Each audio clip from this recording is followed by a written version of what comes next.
Yung complexity po ng operation sa ground eh.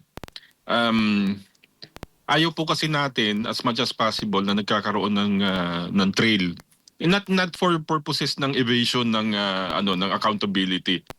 Ang purpose po natin kasi kaya we are as much as possible we're trying to avoid yung paper trail is precisely because pinoproteksyonan po natin yung ating mga assets, yung ating mga informants. And these documents pag ito po napunta sa mga kamay ng kalaban ng estado nabubuo na po kasi sa ano po kasi sa intelligence meron po tayong tinatawag na raw information po yan, makutanggap nyo una, ipoprocess po yan, dadaan po yan sa production. Ang mga kalaban po na estado, nagpa-practice din po ng tinatawag natin na intelligence cycle. So nagagamit po nila yan at na-analyze nila yan. At nagkakaroon from that analysis, makakaroon po sila ng conclusion kung paano po nila maka-counter yung mga measures or yung mga activities ng ating mga intelligence operatives and informants. Kaya po yung pong sinasabi na yung hindi naman importante kung anong buti kaya yun nga po yung sinasabi natin, we don't want to compromise, in other words, yung situation on the ground.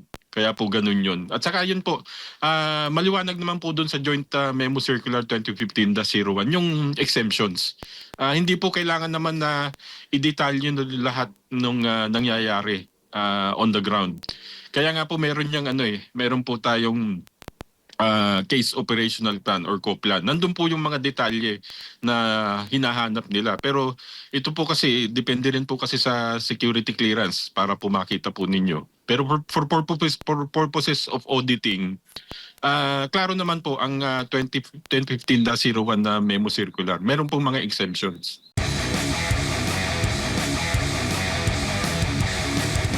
Well, in bits and pieces, nakita ko yung procedures dun sa impeachment trial kahapon.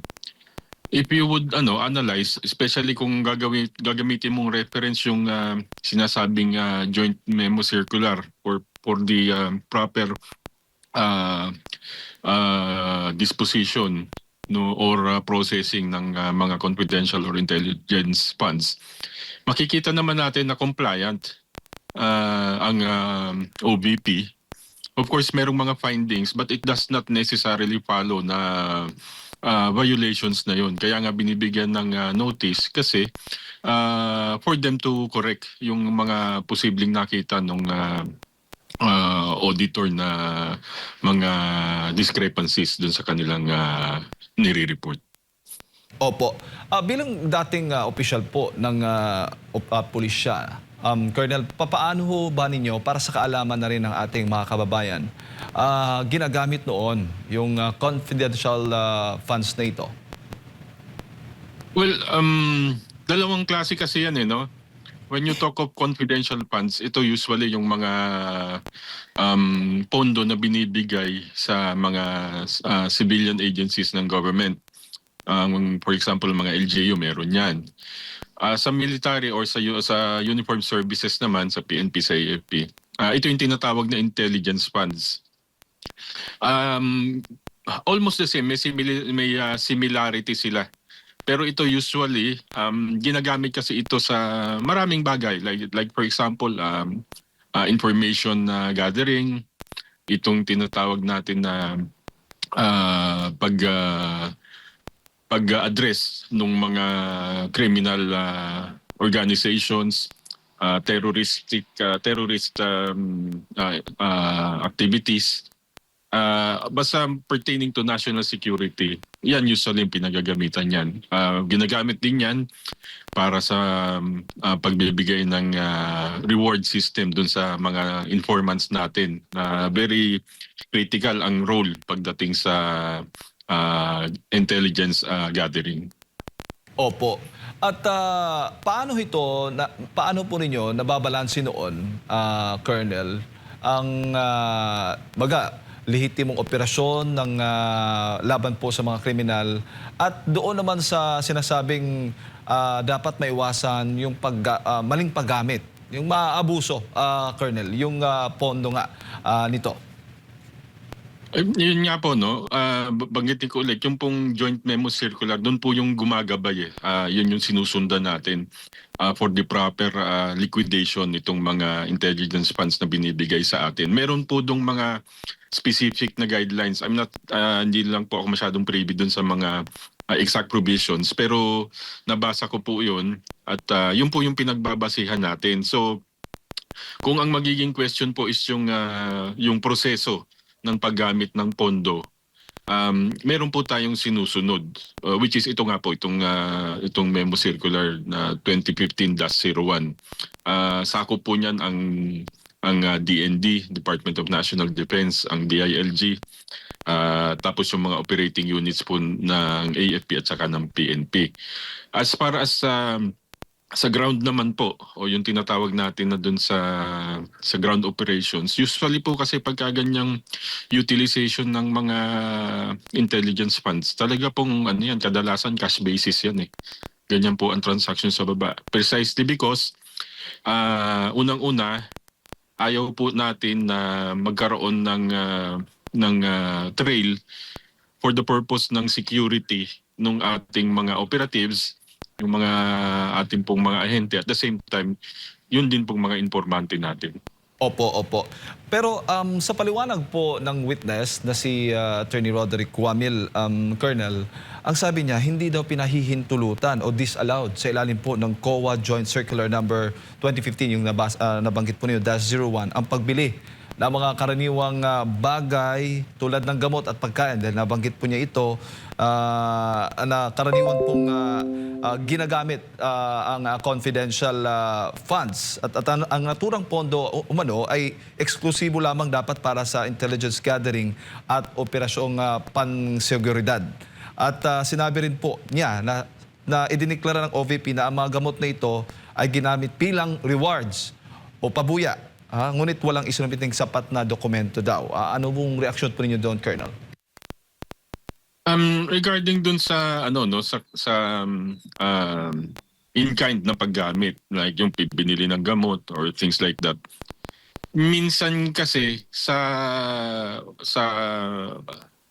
intelligence operations, hindi naman necessarily monetary reward yung binibigay eh. At times depende kasi sa magiging sa magiging arrangement mo dun sa iyong informant. Hindi naman lahat ng diyan is hihingi ng hihingi ng monetary consideration. It may be assistance or reward in the form ng in kind. Ito mahirap natin kasi ipaliwanag dun sa mga hindi na-expose doon sa ganitong klaseng operations kasi iba yung yung complexity ng working on the ground, yung kayo yung nag-ooperate mismo kasi for in my case kasi we work on the ground. I was once head ng isang intelligence team under a regional intelligence office. Hindi ko na lang banggitin kung saan. Pero yun nga yung sinasabi ko kasi you touch base. So maraming mga forms ng reward system o yung pagko-compliment mo dun sa mga informants mo. And ano nga yung the second question? Opo, kasi sinabi, baga tungkol po doon sa mga questionabling resibo, wala pong sapat na dokumentong magpapatunay na yung ng confidential funds, so yung pondong ginamit ay binili nga doon sa gamot at pagkain para nga dyan, Colonel. Precisely, yun nga po yung sinasabi natin na hindi po lahat kasi naman is kailangan. Meron din naman kasing provision po doon sa joint memo circular na hindi naman lahat kailangan i-disclose mo. Kasi nga po, we're talking of, this is a very complex operations. So, number one po dito, tantamount dito is yung safety and security ng mga personalities or operatives and informants involved.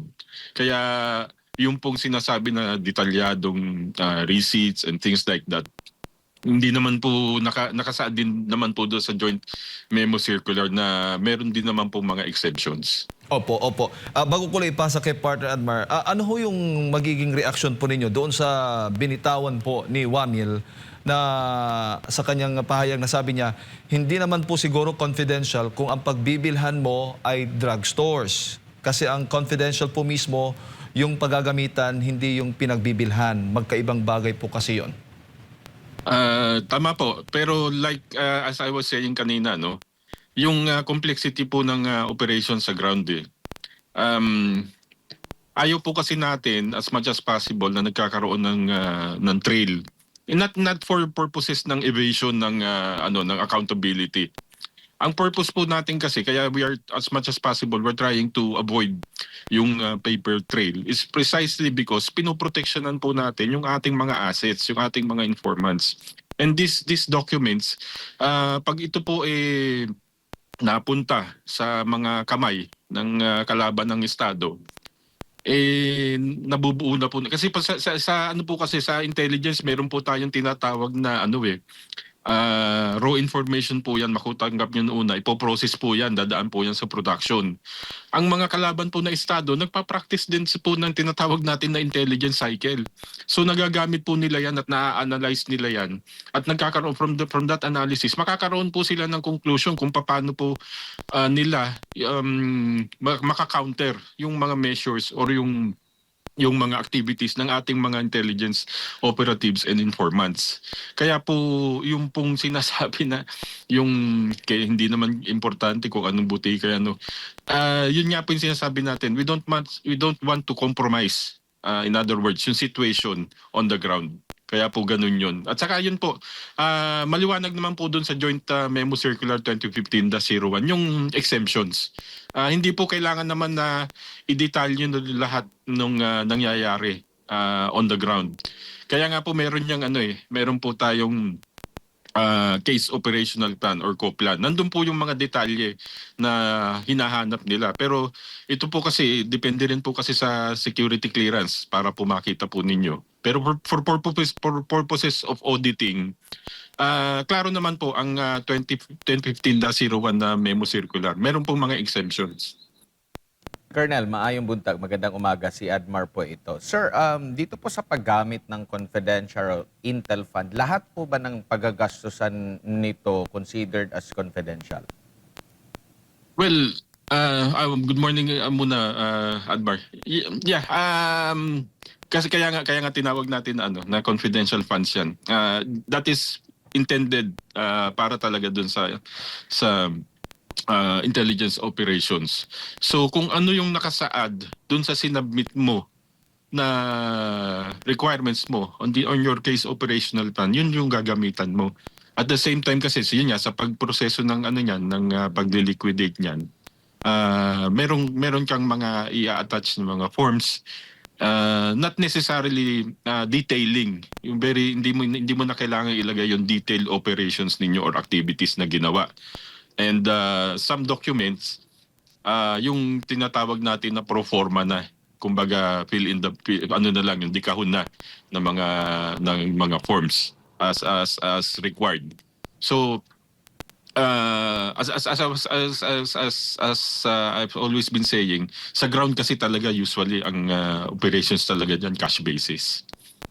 Opo. At sa inyo pong pag-assess doon po sa Nabulgar din kahapon na pinaglaanan ng confidential fund ng pangalawang Pangulo, anong masasabi niyo po rito? Lalo na yung pangangalaga sa mga kabataan. May question po ba tayo dito yung sa pangangalaga sa mga kabataan laban sa mga teroristang NPA at iba pa po? Colonel, dapat ba itong lagyan ng masamang kulay? Mabuti nabanggit mo yan na Brother Admar, during my time nung nasa intelligence group kami, we have to validate yung information na marami kasing nangyayari sa ating mga colleges and universities and even sa mga pa lang high school or yung elementary. Meron na nangyayari na tinatawag natin na teach-ins or yung indoctrinations.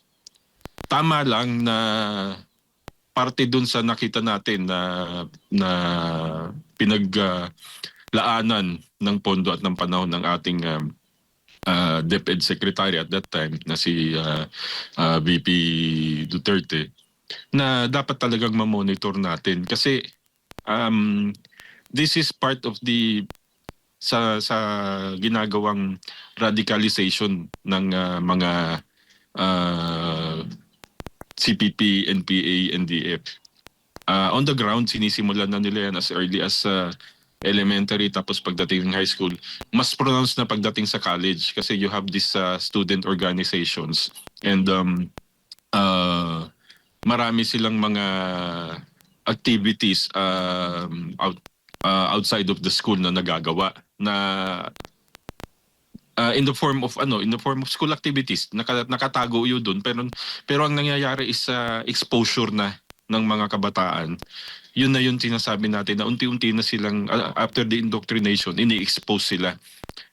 Pinapakita sa kanila yung what's going on sa ground, yung mga social ills ng society para ma-radicalize.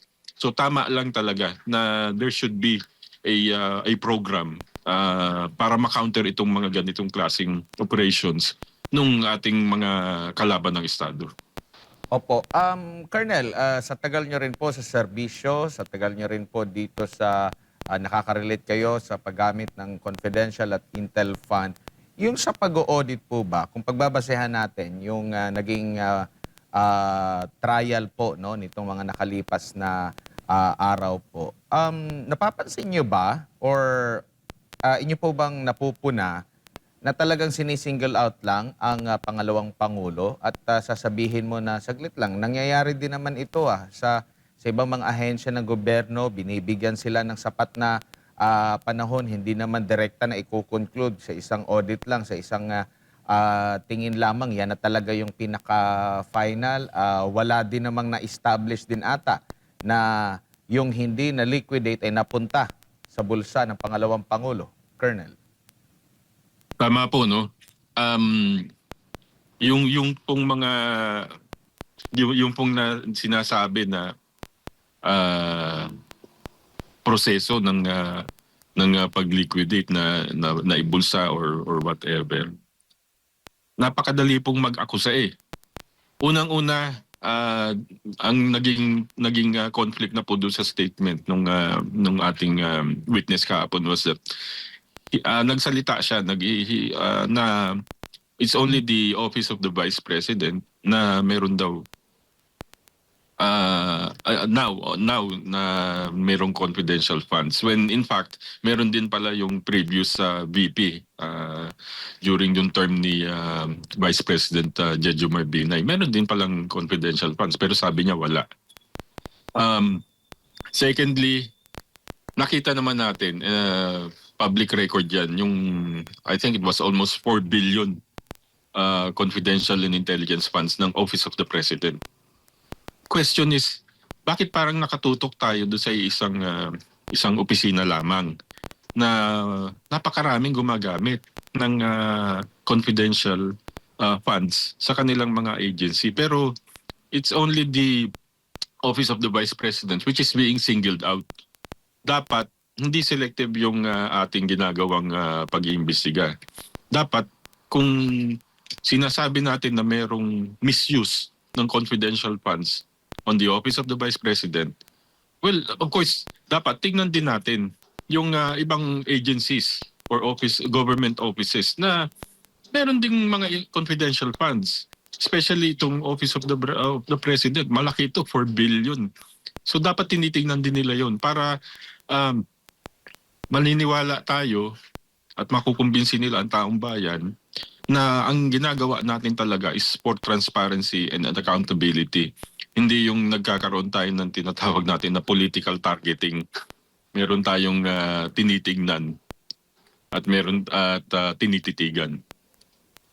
Opo. Sa inyo po pagkakaalam, Colonel, maliban po dito sa pinagdedebatehan na joint memorandum circular, meron pa po bang batas sa tingin nyo po na nakakasaklaw ukol sa confidentiality, mga sikretong mga impormasyon na mahigpit talagang ipinagbabawal. Batas talaga, hindi kagaya nitong JMC na pinag-uusapan po natin, Colonel. At alin ba ang tingin niyo pong mananaig? Maneneglect ba yung mga batas if meron man? Kumbaga, mas mangingibabaw itong JMC kumpara doon sa mga existing na batas. Kasi merong nabanggit po kahapon si Attorney Poa ng Depensa sa Revised Penal Code at maging yung sa Anti-Graft and Corrupt Practices Act, Colonel. Opo, tama po yun. Kung kung mapapansin po natin, lahat naman po na ginagawa na memo circulars or department circulars, ito po ay nakaangkla doon sa mga existing na mga batas natin. So, kung yung question po na which is higher, of course the law of the land. For example, yung itong mga Republic Act or presidential decree or the revised penal code. Yan syempre supreme yan sa ano. Pero the most is of course is the constitution. But when you talk of memo circulars, syempre mas mataas ang mga national laws enacted by the House of Congress. Pero yun nga ang sinasabi ko na memo circulars are kumbaga naka-ano yan naka-align dun sa mga applicable laws para dun sa kanilang creation. Kaya wala naman tayong maano na mga siguro memo circulars na inconsistent. So pagka nagkakaganon, of course, we go to the courts. We question or we find out kung ano ba to, unconstitutional ba to o tama ba itong mga circulars na nilalabas na ito. Opo.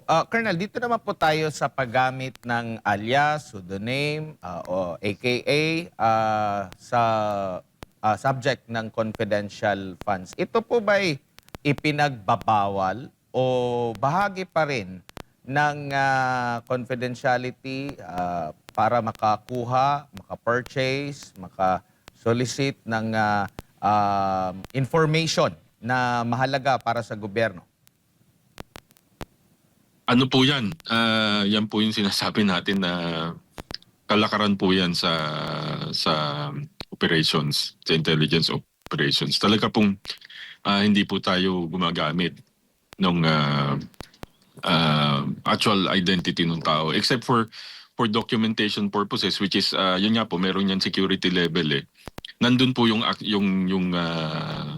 yung true identity o yung pagkakakilanlan dun sa tao. Pero as far as sa operational aspect po, talaga pong nakatago po ang mga identity at ginagamitan po natin ng aliases or pseudonyms. In fact, even kami po, during our time, meron po kaming mga code na sinasabi na kami, kilala namin kung sino yung mga yon. Pero yun nga po, compartmentalized kasi yan So, normal po yun sa kalakaran talaga sa mga intelligence operations. Normal po ang merong mga aliases. At ang purpose po ay yung pagtatago po ng identity is not to evade, again, I would repeat, is not to evade accountability. The idea or the wisdom ng paggamit ng pseudonym or aliases in intelligence operations is to protect yung safety and security both nung operatives and yung mga informants. Colonel, meron din po ba kayong experience? Kasi nakausap ko last time, nakapanim din namin last time si General Kita. Meron din siyang experience na talagang nung nabulgar yung dapat confidential na identity, yun nga, yun ang naging subject at napuruhan. Meron po ba kayong experience na nakakatulong sa inyong intelligence gathering, nagbibigay ng mahalagang impormasyon, tapos kalaunan nabulgar ang kanyang identity at siya po ang binalikan talaga para ma-establish lang talaga natin bakit ganito yung nature ng paggamit ng confidential fund? Medyo malungkot po yung ano na yun nagkaroon po tayo ng ganyang experience sa Kasawayang Palad po itong ating informante. Isa po siyang isa po siyang di ko na po ano kung saan yung specifics, pero isa po siyang uh, how do you call this? RR, what we called a rebel returnee. And he was working at that time as a barangay tanod. Sa Kasawiang Palad, meron po kasi kaming mga naging operation nun na which resulted in the capture of isa pong commander na medyo prominent po siya nun yung time na yun. So na-expose po yung aming informant na yun, yung barangay tanod. And yun lang po, siguro a month or two after nung ako na-transfer na ng assignment, sunod-sunod po yung naging operations ng mga kalaban po natin. At sa Kasawayang Palad, kasama po yung ating informant na ito na kanilang tinarget at na-neutralize nila. Opo, so ganito kahalaga. Ito ang rason kung bakit dapat manatiling confidential. Pero sa narinig nyo po, sa assessment nyo po, sa ilang araw po na pagharap po ng taga-COA sa Senate Impeachment Court, meron bang question doon sa kumbaga mabigat na basehan na merong mali sa ginawa ng confidential fund, or ito lang talaga ang naging kalakaran? Meron pa naman pwede pa naman niyang ma-resolba? Masyado lang mabilis yung sa auditing kasi nga maraming nakakapansin, parang itinaon pa nga doon sa mga pagdinig para magmukhang masama ang pangalawang Pangulo, Colonel. Kasi napansin din natin nung pagtatanong sa kanya, like kagaya doon sa paggamit ng mga codes, hindi naman talaga ganun yung yung reaction niya uy, hindi yan, bawal yan. Parang walang ganun na reaction, Colonel, na parang nagpapatunay ba na ito talaga ay matagal ng karakaran sa paggamit ng confidential fund. Yun nga po, no?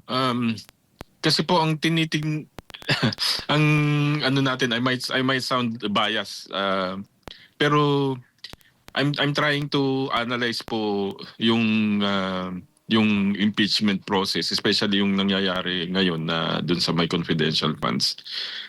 Way ko po yun tinitignan ko yung actual na nangyayari sa ground sa amin nung araw.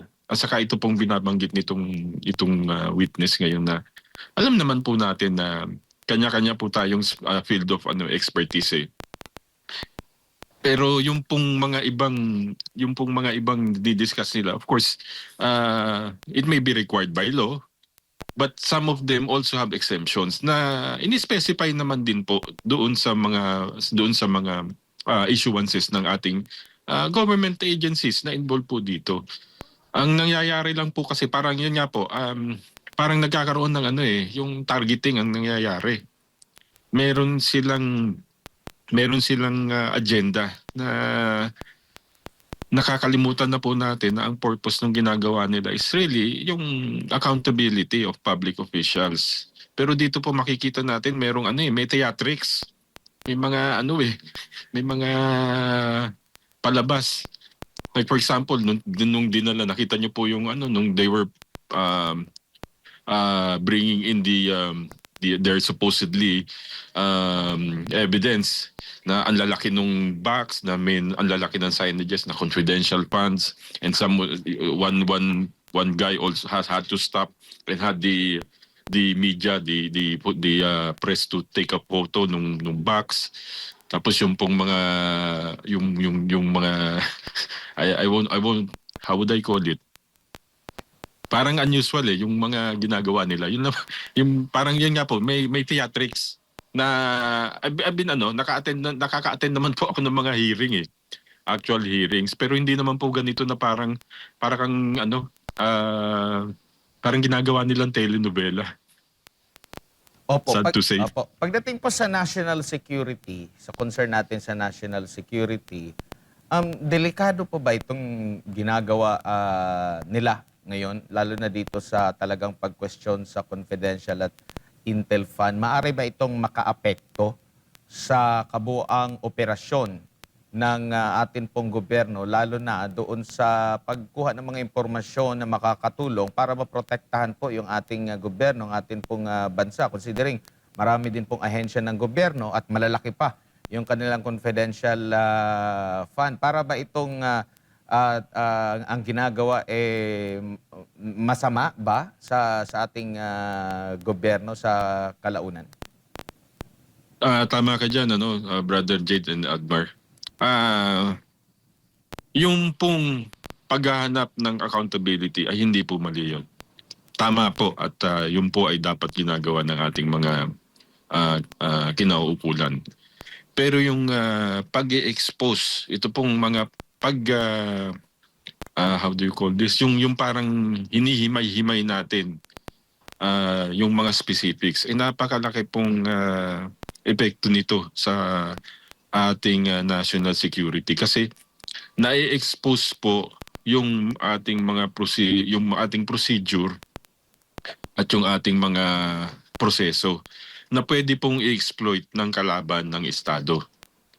Pag nakita po nila yung mga flaws, yung mga gray areas ng proseso, pwede na po nilang i-exploit yan, which will in turn weaken yung stance ng ating national security. Nakakatakot po ito pag ito po ay lagi nating hahayaan at pababayaan po natin. Hindi lamang po locally na i-expose yung nakukompromiso ang seguridad ng ating bansa. Even po yung mga perceived foreign threats na pwede pong maging later on maging problema natin, nakikita po nila yung weaknesses natin. Dapat po kung ito pong mga ganitong klaseng mga usapin, dapat po we should proceed with extreme caution kasi nakasalalay po ang national security natin dito. Opo. Isa rin sa question po, Colonel, is yung paggamit daw po ng 11 days. Well, kahapon, during sa trial naman, napaamin naman ang witness na wala namang masama. Either 60 days ba yan, mga ilang linggo, 11 days, wala naman pong sinasabi talaga doon sa joint memorandum circular. Pero batay po sa karanasan po ninyo, Colonel, kung baga yung paggastos po ninyo ng confidential funds, siguro marami na kayong mga marami na kayong mga information na paano ba ang kalakaran po niyan, Colonel, para sa kabatiran lang po ng ating mga kababayan po. Kasi po, Brother Admar, Brother Jade, nag-ano rin ako naging budget officer din ako naging controller din ako sa sometime in my previous life. So yung pagli-liquidate, yung pong liquidation process, yung ating sa GAA, yung accounting and auditing process natin, nabasa ko po rin yan at nasundan ko po rin yung proseso. Kung mapapansin po natin, itong sinasabi nila na 11 days ginastos was during yung December, December na yun . Ano po ba ang December? Ano po ang how do you call this? Importansya o ano yung ng December? December po nagsasara ang accounting books ng ating government. So yan po yung pong mga pondo na hindi pa liquidated, kailangan po yan ino-obligate na po yan. Hindi po necessarily na-release yung pondo niyan agad-agad. Pero kailangan nyo pong i-obligate. Otherwise, babalik po yan sa National Treasury at baka sa susunod na taon na magre-request kayo ng pondo for a certain activity, in this case yung confidential funds, baka hindi na kayo bigyan kasi sasabihin hindi nyo naman ginagastos ng tama . Hindi nyo na-utilize ng tama kasi hindi nyo nga na-liquidate. So, normal na proseso po yun. Matatawa nga po kayo minsan pag pumunta kayo sa mga government offices pagdating ng Disyembre na bumabaha ng mga documents diyan na for obligation. Yan po yung reality. Hindi naman po kasi sa sinasabi natin na nagmamadali para gamitin sa kung saang bagay na hindi maganda. Hindi po. Meron pong prosesong sinusunod yan, legal at tamang proseso ng government accounting and auditing. Inihahabol po natin kasi ang purpose po natin na magamit po at ma-utilize yung pondo na yon. Kasi kung hindi po natin yan na ma-utilize, yun nga po sinasabi ko, baka later on, pagdating ng susunod na taon sasabihin ng hindi niyo naman na-utilize, hindi niyo naman nagagamit. Baka hindi niyo to kailangan. So bibigay na lang po natin 'yan sa ibang agencies na kakailanganin 'yan. Paano po kung by that time kailangan na talaga ninyo. So ganun po 'yun. Yung proseso na dinadaanan niyan. Opo. Sa tingin niyo po, Colonel, meron po bang obligasyon yung nasa ehekutibo natin, namumuno sa ating ehekutibo, na depensahan yung mga nasa ilalim niya ng mga opisina, considering lalo na dito sa isyong ito? Kasi parang wala tayong narinig or parang bahala na kayo sumagot dyan sa inyong mga, kahit na yung pagtatanong sa paggamit ng mga pseudonym, paggamit ng mga codes, yung paggamit ng sa 11 araw ng confidential funds, wala tayong narinig na talagang may dumipensa. Sa tingin niyo po may obligasyon ba ang ehekutibo po natin? Ang isa lang yata yung narinig ko mismo, yung pinatawag sa pagdinig din noong kine-question itong confidential fund ay itong si dating ombudsman na Martires na binigyang diin niya na kaya nga confidential, Colonel. Opo, kung sa kung obligasyon na ipagtanggol, normal po 'yun.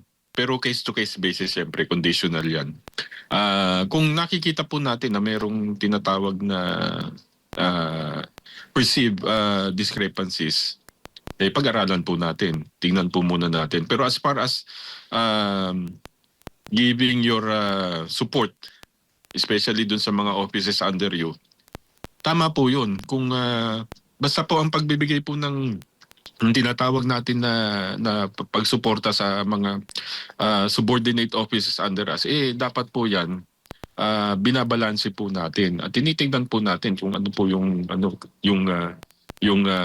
support na nakakailanganin nila. Dito po sa kaso nito, we're talking of confidential or intelligence funds. Kailangan po nating alalayan ito kasi meron po itong component ng ng national security. Medyo sabi ko nga po critical itong usapin. Kung sa suporta at suporta, kailangan pong suportahan. Kailangan pong alalayan. Ngayon, kung may nakikita naman po na discrepancy yung head office na nagawa na nakikita siyang discrepancy nagawa yung subordinate, well, meron naman pong proseso at pasagutin po natin ng tama at hayaan po natin silang makasagot. Pero yung pong parang sinasabi natin na targeting, medyo ibang bagay po yun. Dapat po unbiased, dapat po balanse yung pagbigay ng suporta. Opo, last two questions na lamang po, Colonel. Kung maalala po natin, umugong din yung pag-question, lalo na ng mga netizen doon sa paggamit ng MOOE ng atin pong Kongreso na ang kanilang pagliliquidate lang ay sa pamamagitan po ng certification. Now ngayon, naririnig natin gaano sila kahigpit dito kay Vice President Sara Duterte. Ano naman po masasabi niyo po ukol dito sa sa usapin naman ng selective justice? Yun na, the exact words, selective justice. At saka, ako po, yung isang maidadagdag ko dyan, Admar, Jade, yung sinasabi natin na yung meron ka bang moral ascendancy to question yung utilization ng funds when you yourselves liquidation by certification. Parang ano yan gawin natin gawa ko ng analogy para ka bang parang merong kang binili sa tindahan. Tapos sabi nung pinabili ka ng nanay mo, tapos sabi nung nanay mo, "Anak, asan yung listahan o yung resibo nung pinamili mo?" O sasabihin mo lang doon sa nanay mo, "Hindi, yung binigay mo, kasya yun, tama. Nag-abono pa nga ako eh." Sabihin mong ganun. Na if you would put it in practice, parang ganun yung nangyayari eh. Wala silang nawawala yung essence ng transparency. Hindi makatotohanan kasi anybody can come up with a certification na ito ginamit ganito, ni-utilize sa ganyan. And then iaano mo lang, i-certify mo lang, sabihin mo lang, oo, tama, ginamit nga sa ganyan yan. Nasan ngayon yung transparency? Tapos nakikita natin ito ngayon na kung busisiin nila, kung siyasatin nila yung napaka what do you call this? Masyadong mabusisi. Talagang iniisa-isa, hinihimay-himay nila. When in fact, it should be them na dapat talaga nating hinihimay-himay. Gagaya nito nangyari sa atin. Ano nangyari na doon sa flood control scam? Kino-question natin itong impeachment na ito, ginagawa natin. Pero ano nangyari doon sa mas malaking problema, which is the flood control scam? Ang laki ng accountability ng ating mga mambabatas dito. Pero nasaan? Anong nangyayari? Ito ginagawa nila. Ito personal personal observation ko to. This impeachment process is just a diversion of a much bigger problem, which is the flood control scam. Lahat tayo ninakawan dito eh. Kaya nga dapat ito ang inuuna nila. Inuuna nilang imbestigahan, inuuna nilang kasuhan. Dapat dito tayo mag-focus, hindi sa kung ano-anong bagay.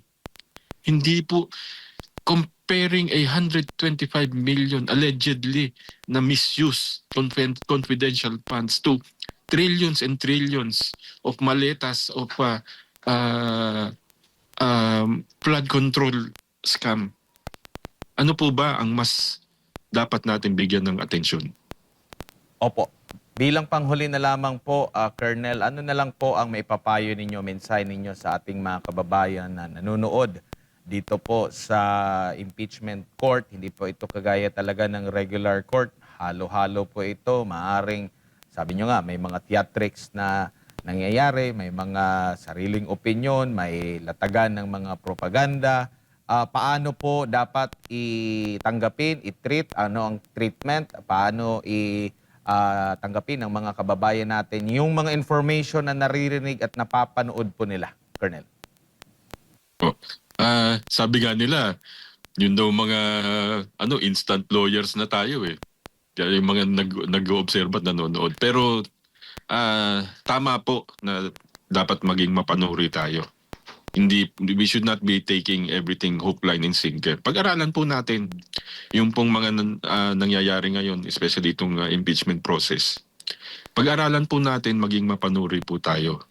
At buksan po natin yung ating isipan at pag-unawa sa mga pangyayari.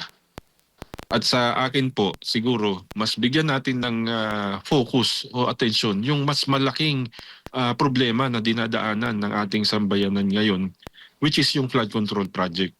There is no other topic na dapat pinag-uusapan ngayon, kundi yung pong flood control scam na yan. Napakalaki po ng nawala na ninakaw sa atin. Bawat isa sa atin, ninakawan po tayo. Kaya kailangan po, siguro ang focus natin doon sa mas malaking problema. Not this impeachment process. The bigger problem is the flood control scam at yung patuloy na nangyayaring pagnanakaw sa taong bayan ng mga nakaupo ngayon. Yun lamang po. Alright, Colonel, maraming salamat po sa inyong oras. Good morning po sa inyo.